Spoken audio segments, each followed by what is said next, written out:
পাকিস্তানের সন্ত্রাসবাদের কোমর ভেঙেছে ভারতীয় সেনার অপারেশন সিঁদুর।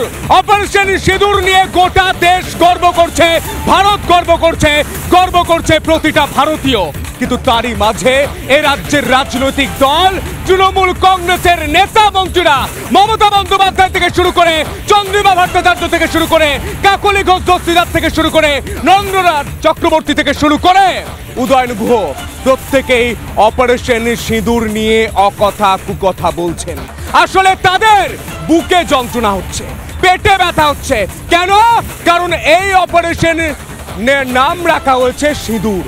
অপারেশনের নাম কেন সিঁদুর রাখা হবে? টুকরো টুকরো আরবান নকশালের গ্যাংরা এই প্রশ্ন করেছিলেন, আর ঠিক একই প্রশ্ন করছে রাজ্যের শাসক দল তৃণমূল। তারা বলছেন অপারেশন সিঁদুর নয়, এটা একটা নাটক। ছি মমতা বন্দ্যোপাধ্যায়, ছি! আপনি বলেছেন, আপনার দলের নেতারা বলেছেন, আর সেই কথা শুনে এই দেশের বীর সৈনিক থেকে শুরু করে প্রাক্তন সেনাকর্মীরা ছি করছে।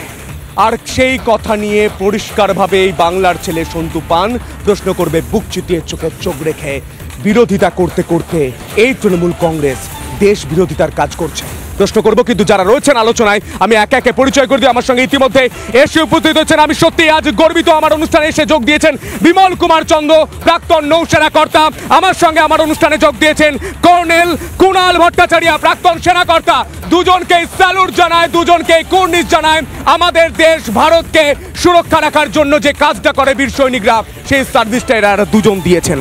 তার পাশাপাশি নীলাদ্রি ব্যানার্জি রয়েছেন রাজনৈতিক বিশ্লেষক, নীলাভ ব্যানার্জি রয়েছেন আইনজীবী, কংগ্রেসের পক্ষে বক্তব্য রাখবেন। আমার সঙ্গে রয়েছেন দেবব্রত রায়, রাজনৈতিক ব্যক্তিত্ব, শাসক দলের পক্ষে কথা বলবেন। আমার সঙ্গে রয়েছেন সৌনক মানিক, বিজেপির মুখপাত্র।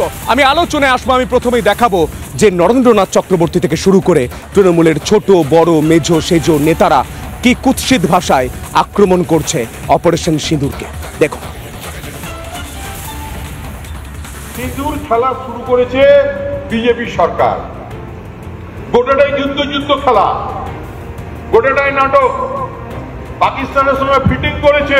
ওনারা যেভাবে সিঁদুরের অপমান করেছেন ওনাদের মাননীয় মুখ্যমন্ত্রী মমতা ব্যানার্জি, 2026 সালের নির্বাচন সাধারণ মানুষ বুঝিয়ে দেবে এই সিঁদুরের দাম কতটা রয়েছে। অপারেশন সিঁদুর নিয়ে কুকথা থামছে না তৃণমূলের। এবার দলের কর্মী সভার মঞ্চ থেকে বেলাগাম আক্রমণ পশ্চিম বর্ধমানের তৃণমূল জেলা সভাপতির। তার প্রশ্ন, এখনো কেন ধরা পড়ল না পেহেলগাঁও হামলার সন্ত্রাসীরা? পুরোটাই কি মোদী সরকারের গেম প্ল্যান? লোকগুলো এলো, মারলো পেহেলগাঁওয়ে, আর মেরে দিয়ে কোথায় উবে গেল কর্পূরের মতো। কই সেন্ট্রাল গভর্নমেন্ট এত লড়াই, কিন্তু এই দুষ্কৃতকারীকে এখনো খুঁজে পেল না। আসলে কখনো খুঁজে পাওয়া যায় না, কারণ এটা একটা গেম প্ল্যান। সিঁদুর খেলা শুরু করেছে বিজেপি সরকার। গোটাটাই যুদ্ধ খেলা, গোটাটাই নাটক।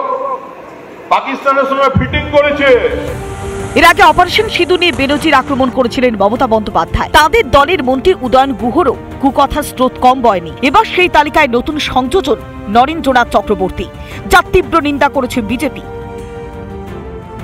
অভিষেক বন্দ্যোপাধ্যায় দেশের হয়ে রিপ্রেজেন্টেশন করতে যাচ্ছে অপারেশন সিঁদুরের বিষয়ে, আর উনি সিঁদুরের ব্যাপারে বলছেন উনার দল আপাতমস্তক যুক্ত আছে, আর উনি বলছেন যে পাকিস্তানের সঙ্গে সেটিং করে সিঁদুরের অপারেশন করেছে মোদিজি।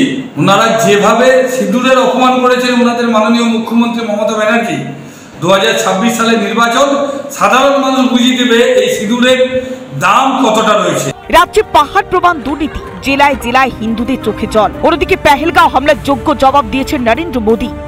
বছর ঘুরলেই বাংলায় ভোট, হারের ভয় কি প্রলাপ বকে চলেছে তৃণমূল? রিপাবলিক বাংলা।